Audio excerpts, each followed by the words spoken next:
Ada yang bertanya kepada saya mengapa saya secara terang-terangan memilih pasangan Ganjar dan Mahfud.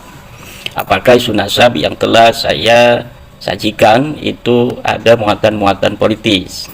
Perlu saya klarifikasi bahwa isu nasab ini sudah bergulir sejak Oktober 2022, dan ketika itu tidak ada atau belum ada pasangan calon presiden dan wakil presiden, belum ada partai-partai yang mengusung calon presiden dan wakil presiden. Jadi tidak relevan untuk mengatakan bahwa isu nasab yang telah bergulir itu dikaitkan dengan masalah-masalah politik elektoral. Itu murni sebagai kajian tentang pengakuan satu kabilah, satu golongan yang mengaku dirinya sebagai keturunan Nabi.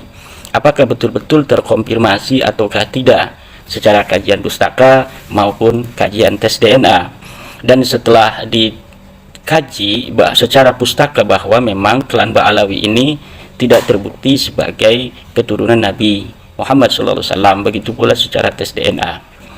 Lalu kenapa kita secara terang-terangan untuk memberikan dukungan kepada calon presiden dan wakil presiden, sehingga ada masyarakat yang telah mendukung isu nasab ini, tesis saya, kemudian berpikir bahwa memang tujuan sebenarnya dari digulirkannya isu nasab ini hanya masalah politik elektoral 2024. Ini saya bisa jelaskan begini, bahwa memilih dan dipilih itu adalah merupakan hak setiap warga negara, diatur di dalam Undang-Undang Dasar 45, di mana kedaulatan berada di tangan rakyat.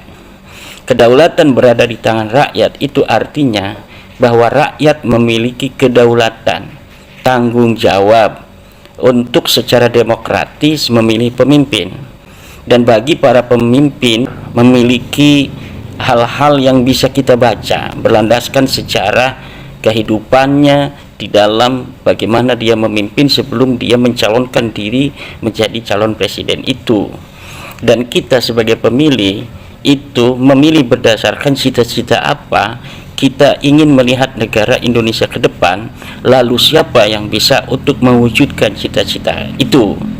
Nah, saya ini memiliki sebuah cita-cita. Saya ingin melihat Indonesia tetap stabil, Indonesia yang adil, dan Indonesia yang sejahtera.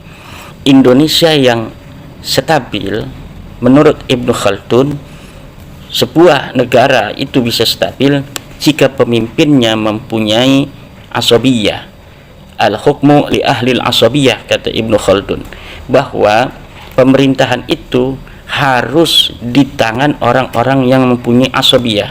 Apa itu asabiyah? Asabiyah adalah dia yang memiliki majority power, dia yang memiliki kekuatan basis mayoritas. Siapa yang memiliki kekuatan basis mayoritas dari tiga kandidat pasangan yang ada ini, menurut saya itu adalah Pak Ganjar dan Pak Mahfud. Apa basis mayoritas di Indonesia? Basis mayoritas di Indonesia, maaf, ini bukan politik identitas, tetapi kita ingin menerjemahkan teori politik Ibnu Khaldun asabiyah, bahwa basis mayoritas Indonesia ini secara realitas yang ada adalah Islam Jawa dan Nahdlatul Ulama.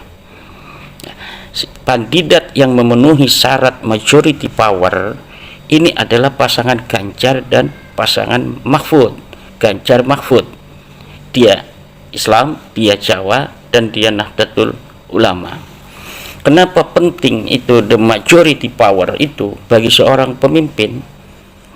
Pemimpin sebuah negara, apalagi negara sebesar Indonesia yang terdiri dari 17.000 pulau yang dipisahkan oleh samudra, dipisahkan oleh lautan, kemudian berasal dari 700 suku dan 1.400 bahasa dengan peradaban sejarah yang berbeda-beda, kebudayaan yang juga berbeda-beda.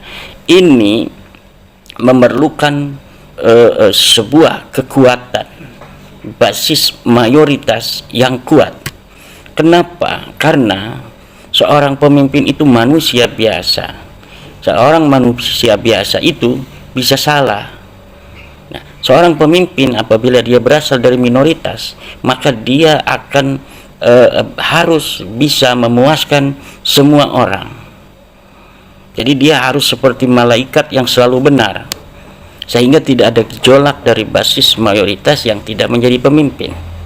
Sementara jika seorang pemimpin itu berasal dari basis mayoritas, maka ketika seorang pemimpin itu ada satu kesalahan atau bersinggungan dengan hal-hal yang berkaitan dengan kebijakan yang tidak memuaskan beberapa pihak, maka tentu dengan basis majority power yang dia miliki, ini gejolaknya tidak terlalu besar. Nah, itu kenapa seorang pemimpin harus berbasis dari majority power. Yang kedua adalah seorang pemimpin Indonesia harus mampu menciptakan keadilan.